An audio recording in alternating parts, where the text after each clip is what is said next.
I think every generation is moving, is progressing. They want to do something other than what has already been done. Guys, welcome back to the Tangent Podcast with me, Digital Hoos, and my boy Yass. The podcast where every episode we tackle a different piece of information, different topic, where we want to learn and grow our knowledge, and in turn, hopefully, pique your interest in that topic. And the whole point is to have that knowledge share. And so far, we're at our fourth episode right now, and learning a ton. Every episode, there's a learning. Every time I talk to Yass, there's a learning. Every time I do research for the podcast, there's a learning. So, and I'm loving it. I love it too, man, because it's actually making me look into things 100%. that I otherwise would have probably 100%. just been like, yeah, I'm interested, but you know what? Don't have the time. I literally was talking about this when I released episode 1 of Let's Take This Online. You guys can find it everywhere. When you came on. Awesome podcast, by the way. I don't know, did you take the time to read the description? I was talking about how much time do we spend just talking to our friends and understanding what our friends think about when it comes to diverse topics. Not that much today's world, right? I mean, we go out with our friends and we talk about girls or whatever. But do we actually take the time and sit down and talk about, hey man, what do you think about animals in captivity? Yeah. I really doubt we ever do that. So for me, episode 50 of Let's Take This Online became like the starting point of really sitting down with a very close friend of mine, obviously you, and really bouncing off ideas and learning your thoughts on topics. Yeah. And it's been awesome. Yeah, no, for sure. Absolutely. I think it has to do with cultures. I mean, if you look back into history and you see a time where knowledge was looked up at from the youth, you know, and in society, it was like to be knowledgeable or educated was to be hip. You know, that time doesn't exist anymore. Yeah. You know, and so I think that's the reason why people really don't care to keep educated about different topics and stuff like that. So we got to make that happen again. 100%. You know, it has to be cool to be smart. Yeah, totally right, man. Cool. What are we talking about today, Yass? Today we're talking about the unfortunate death of an amazing new artist, Juice Wrld, who died of an accidental overdose of drugs. Yeah. Prescription drugs. Last year, right? Particularly. Just recently, actually. And it was really heartbreaking to hear that another good artist went down that way. And he had just started. Like his career literally just started. Man, and he was really good. Yeah. You know, he catered to the emo rap genre. Okay.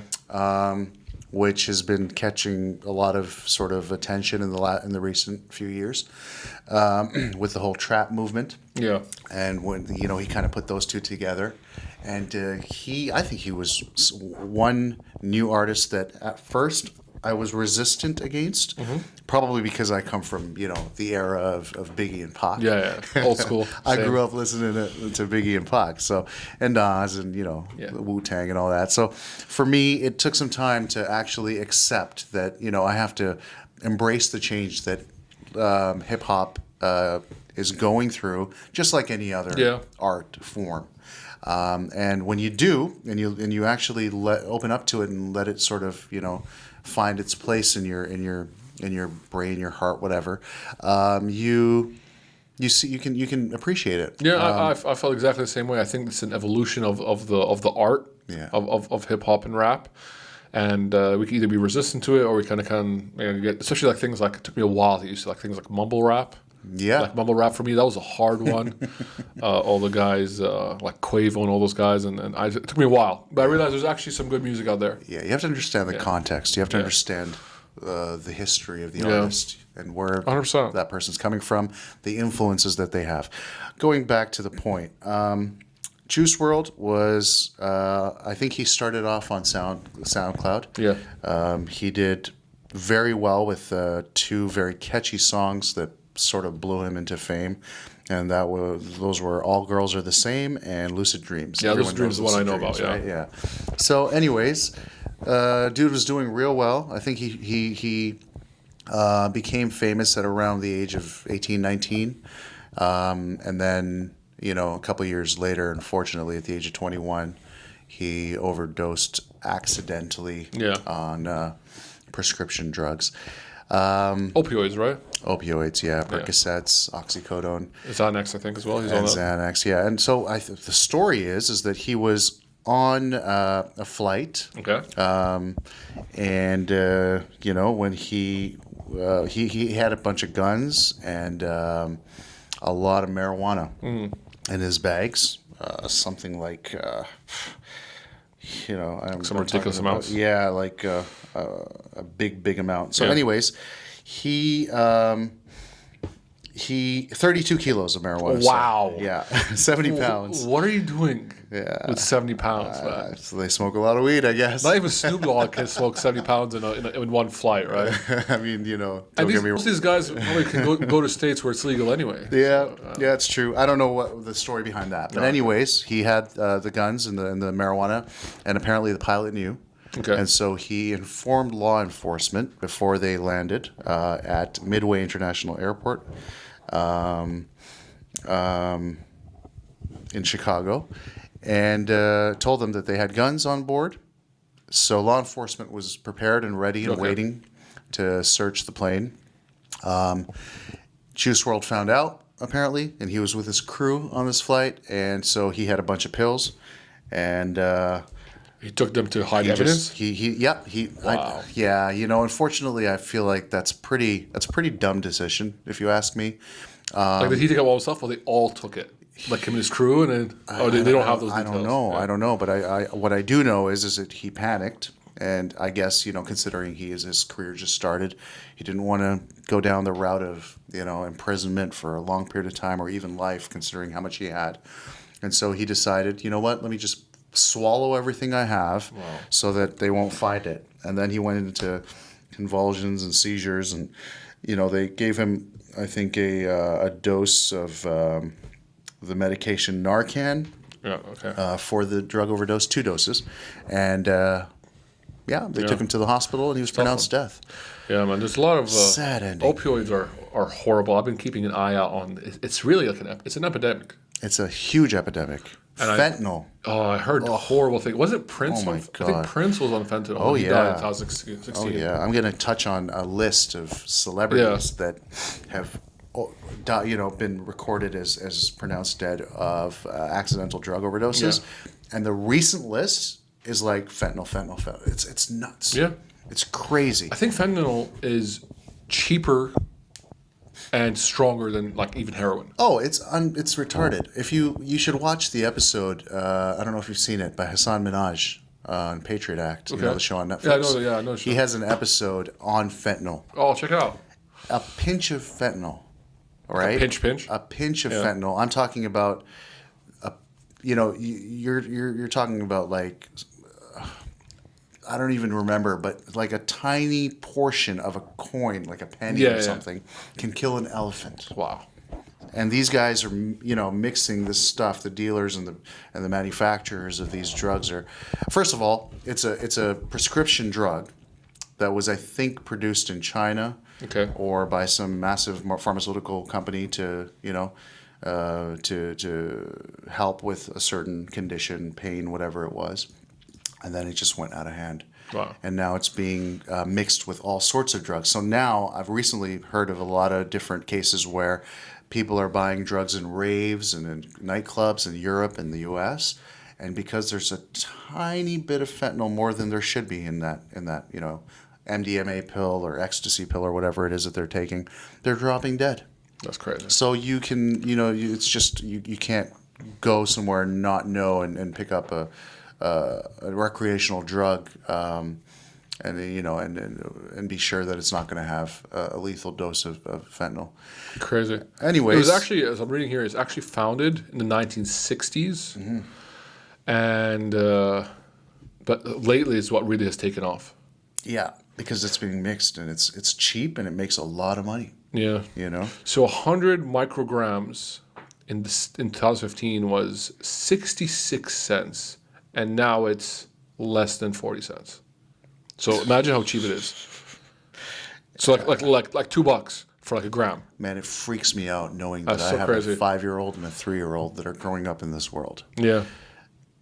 With stuff like that out there, and it's only going to get worse. So I think something needs to be done on a systematic scale.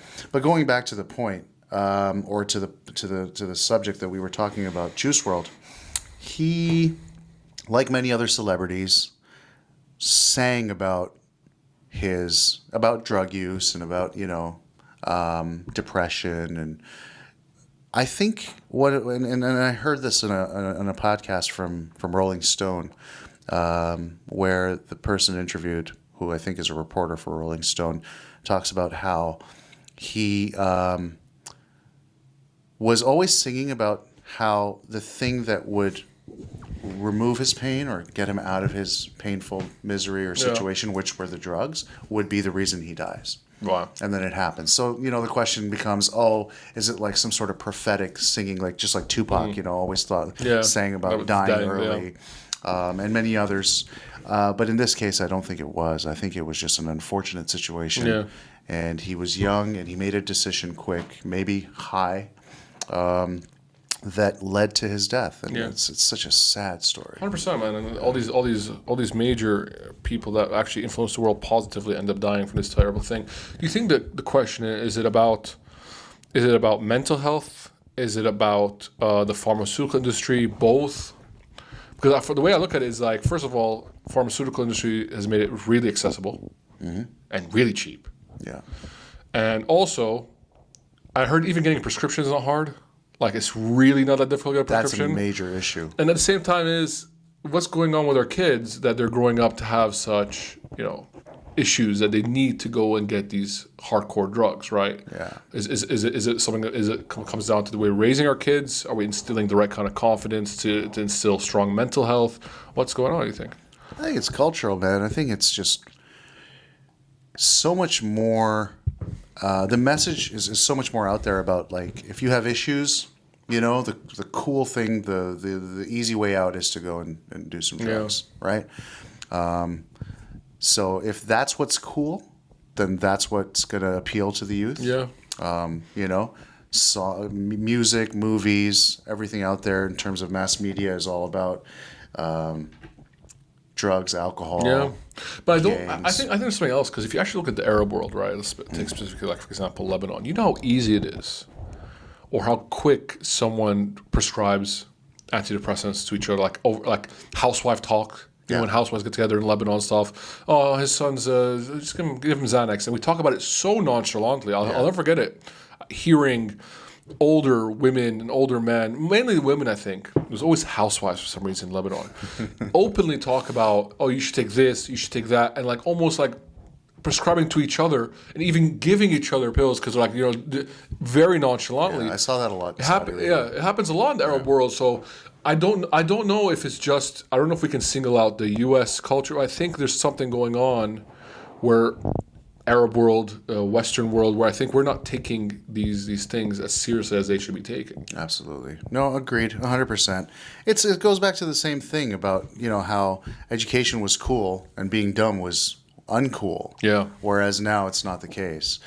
And it's, easy way out is cool. Yeah. I, when I was younger, as a child in school, didn't have a tough, rough life, So I didn't need to find escapism through drugs or something like that. But it was cool to smoke a joint. Yeah. So I did, and that led to B, C, D, E, F, G. I think it's okay to experiment, at a certain age, to be able to discover, but within limits. And I think it's you're right. It's a systematic change that needs to happen. The problem, as you mentioned, I think, is with the pharmaceutical industry. Yeah. The problem is with healthcare practitioners, with doctors. Giving that stuff way too easily. Yeah. How do you prescribe this stuff to any and everybody that comes to you? It's just the easy way out. Oh, he's in pain. Okay, let's give him Oxy. Yeah.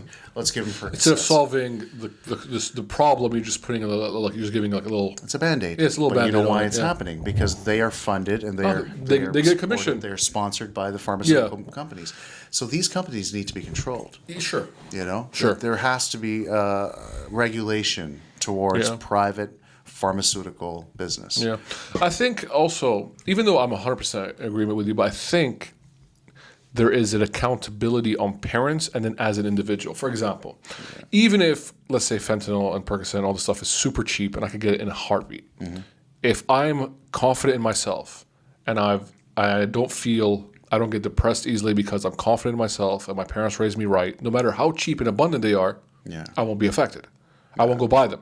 Obviously, there's people out there who are more susceptible to it, but I think there's a lot of accountability. I lately I've been thinking a lot about accountability and self-awareness, right? If we as individuals are more self-aware of our problems and we are more accountable as parents, then we should be able to raise kids in a world that no matter how bad and how many bad things there are out there, they can be strong enough mentally to just say no.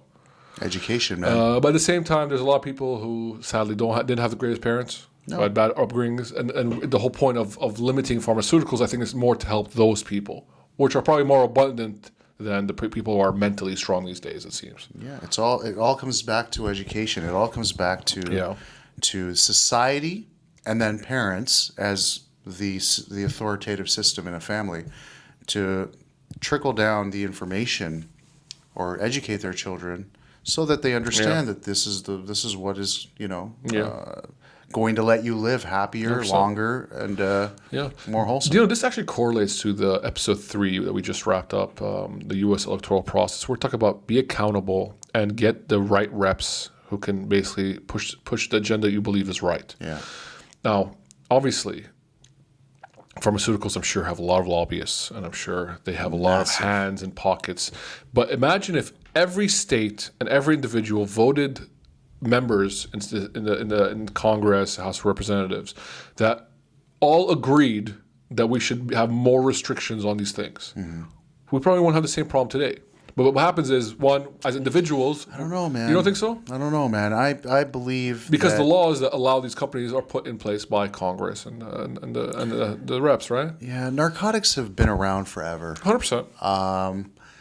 Regulation works when it's, in my opinion, against these, massive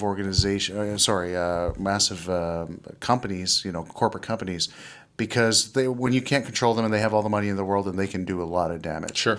But when it comes to the individual, I think restricting access is not the answer. People will always do drugs. Sure. Right? And when you make it illegal, you're creating a black market that creates, in essence, what's happening in Mexico, for example. True, but then doctors won't be able to prescribe it, right? It'll only take that user who really wants it. I'm more worried about the doctors who just give it out like candy. But that happens because the big dollars from the pharmaceutical companies are ending up in the pockets of the doctors. Exactly, but if there's government legislation that stops that, then that could... Man, they'll find ways to pay them. You know what you need to do? You need to turn pharmaceutical companies into either public, semi-public organizations. You can't have them as set up as capitalist corporate or institutions, because as long as profit is the number one aim, that's true, they will always search and find a way to make more money, and that means to get these drugs out to more people. True. So I think I feel like regulation is a bit stronger in Canada than it is in the States when it comes to these kind of things, where a cousin of mine, he works for Health Canada. He's a regulator. Yeah. And it's a lot more controlled. And, they've tried to do as much as they can to make sure that the right drugs are getting into the right hands. But when you have a company, a corporate company that's primary aim is to make more profit, they're going to find ways to pay, man. Sure. It doesn't have to be direct. It'll be indirect. Sure. Corruption has many different faces, right? So if you take that out, but then how do you do it, right? It's a huge subject to think. Very important subject. It goes into philosophies if you think about it. I think I always look at it from an individual, because I think if we as a people stop buying this stuff, then there's no reason for them to sell it, because then all they care about is money. Mm-hmm. They don't really care about the actual product. Right. It could be any product. Yeah. But I'm saying if every individual takes the time to raise his kids right, push this message of strong mental health. These kids should not be growing up popping Xanax and taking fentanyl. Therefore, the pharmaceutical companies, since they're not going to make money on that anymore, will stop producing it. Yeah, Let the market decide, right? This is like nicotine. These are that's the products problem. that are addictive. Yeah, that's true. They're not talking about today, I'm going to buy this game tomorrow. Even games are addictive, by the way. Yeah, But you for know sure. what I mean? Like a T-shirt or something like that. No, you use this stuff once, and you need to use it over and over and over again. The point is, how can we stop the individual from using it that one time? I think what we need to do is stop letting addictive substances, addictive products, to be allowed to be sold by corporate capital companies. Yeah. If an addictive substance is corporate capital companies are able to offer addictive substances with the aim to make profit, that's just a bad recipe. I agree.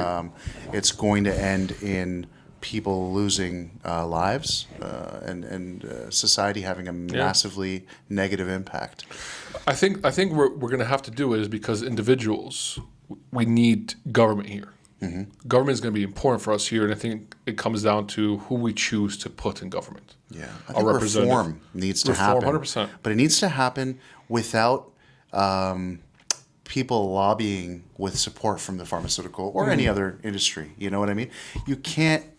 That's the flaw. That's the problem. The money that is used to lobby for specific reform always has an alternative interest. Sure. And if that's the case, then you've basically defeated the point of the entire reform itself. That's very true. Yeah. I think that's what gets tricky is we as people need to be able to be accountable, vote for people we know we can trust. And that's hard. It takes a lot of screening. Like, you can't do it by just like watching one ad on your representative. Money talks, man. We need to like properly vet the people we put in power. Like, I'm not talking about the president. I'm talking about your local minister. We're talking about your senator, your congressman, the House Representative. All that. We think we need to be like sitting down with these people, really understanding what they want. And take an individual. Use an individual. If you take the time to go to those meetings they do, if everyone does that, and we take it and we make sure our rep pushes that, then maybe we can slowly start moving. Obviously, you're fighting a wave of corruption. Yeah. You're fighting people with billions of dollars and lobbyists for days, high-paid lawyers who are going to do it. But I don't know. Do you think? I don't know. If, as a people, if unite, I think. No, it's possible. But that's Look, what gets any hard. change happens from the grassroots level as I think an it starts with individual, education. then into a group, and yes, of course. You with said it education. earlier. It all comes down to learning, being educated, and being aware of ourselves and being accountable. Yeah, I think the message from us to the young people out there is, man, chase the knowledge. 100%. Chase education. Try to find out before you decide what needs to change. You need to read into it and see. So you can look at, for example, our last episode about the electoral process. If you listen to that podcast, you'll see that it started off with an intention for something else. Yeah. And then it ended up adulterated a million different times. It's the same thing that's happened to every system that's in place. Systematic change needs to be reviewed. So you need to review the system that's in place currently, what flaws we've learned from, what issues we've faced, and obstacles that we've come across, and where things have been abused by people in power, and then go back and say, okay, this is where the problem lies. And then try to get a representative, 100%. like you said, that would basically support that cause for the pure purpose 100%. Of fixing a system as opposed to just getting voted in. Or putting a Band-Aid on it after something bad happens. Exactly. I think as people, if you just say to yourself, what can I do as an individual? The fact you just ask yourself that instead of just saying, I'm just going to live and do whatever. Think about what can I do to impact positively the people around me. Yeah. Just ask yourself that. And you'll see that there's a lot of things you actually can do. Yeah. I think it's also very important for the parents out there to realize how important is mental health, confidence is important for a child. It won't affect him today. Yeah. It might affect him in his 20s or in his 30s. It's so important to make sure that your kid is instilled with that one day he or she might not have to resort to these kind of drugs to take away the pain of the mental anguish they're feeling because, mom and dad didn't, instill me with confidence as a kid. I'm telling you this experience when you're as an adult. It took me many, many years to work on myself and evolve as a person to reach a place where I'm truly happy. That took me many years. And obviously there's ways I could have done shorter, but I think that's the whole lesson we're trying to do here. It's about knowledge, education, accountability, and being self-aware. Yeah. If you decide to have children, you need to understand that it is your primary responsibility to focus on the development of that new human being that you're bringing into this world. 100%. Right? And if you're not up for the challenge, if you don't want to look into how you can do that, then don't have children. Yeah. The world is better off without people who have children and just leave them there to go astray. You're right.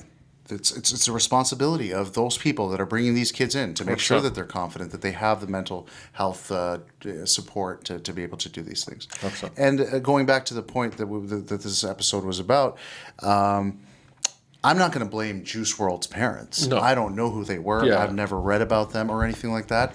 But I think many different elements also play a part. Okay, sure, your child's development as a child growing up is very important. But society. Sure, if you plays a don't role. have children, you still have a responsibility to society. Oh, for sure, 100%. Right? And if you're going to allow corporate criminals, what I'm going to call them, to be able to influence,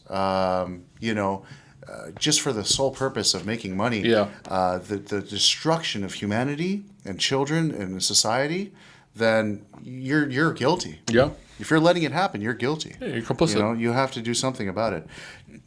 To the point of accidental overdoses, I found on drugs.com a list of celebrities that have actually overdosed on recently, well, I guess recently and not recently, but on drugs. And, it's Juice Wrld, Mac Miller, the rapper, Lil Peep, Tom Petty, Prince, China from WWE, Philip Seymour Hoffman, Chris Kelly from Criss Cross, back in our day, Whitney Houston. The list goes on and on and on. And if you look at the trend, because this is a chronographical, and if you look at the trend, it goes from like cocaine and heroin, and you keep going up, and it turns into fentanyl. Prescription drugs. Wow. So what essentially has happened is that these powers that be have allowed drugs to be developed in labs under a license to be able to be prescribed to people and then leak out into the streets so that the dependence becomes so high for the sole purpose of profit. Yeah. Money is the source of evil. that's exactly what it is. If you grow up chasing the bill, the dollar bill, or any other currency for that matter, you are flawed, and every decision that you make 100%. is going to end up for the sole purpose of filling your pockets with money. But then what the hell are you going to do with the money? Chasing a white rabbit. That's all you're doing. 100%. It pisses me off, and it makes me emotional. Yeah, because you have kids and stuff, so obviously, man. Like, I can't let that. You don't want your kids one day to grow up and be influenced and affected by these things. It's horrible. No, it's terrible, man. Yeah. It's terrible. It's such a deep, deep philosophical thing. That's why I really like listening to podcasts from Jordan B. Peterson, man. Oh, his book. I'm rereading his book, 12 Rules to Life. I've listened to it. Some of the parts, but I've also listened to a lot of his podcasts and his lectures on those. His lectures are amazing. I'm rereading his book. I actually got an audiobook, Maps of Meaning, which is like, I think it's like 100 hours. I don't know how many hours. It's like 20, 30 hours. It's some of the longest audiobooks I have. Yeah. I haven't started that one yet, but the guy's amazing. I'm Canadian, and it makes me proud. Yeah, 100%. I don't understand fully the controversy behind that's a all whole. the people We should this guy. We should have a whole. We need to have an episode about Jordan B. 100%. Peterson and the controversies. I'm totally done. We'll do that, guys. Against him. You guys heard it here. We will definitely record that because that's a topic I am very, very what's it called, emotional about, and because I think this guy's a genius. Yeah, I respect his delivery, his message. 100%. I respect a lot of what he does. We'll record next episode. I'm going to add a note here, so we'll do that. So you guys will expect to see that. Yeah. Anyway, let's wrap this up. Guys, this has been the Tangent Podcast episode 4. Mm-hmm. You can find us everywhere on all your all your podcast streaming channels, Spotify, Apple Podcasts, or Overcast, where you guys want to find us. You can find us. Digital Hoos, he's Yass. Check out our Instagram page, The Tangent Podcast. You can find us there as every well. Make sure to generation subscribe, drop us that feedback, It's moving, and it's keep listening. progressing. They want See you guys. Peace. to do something other than what has already been done. Beyond only what you think, huh?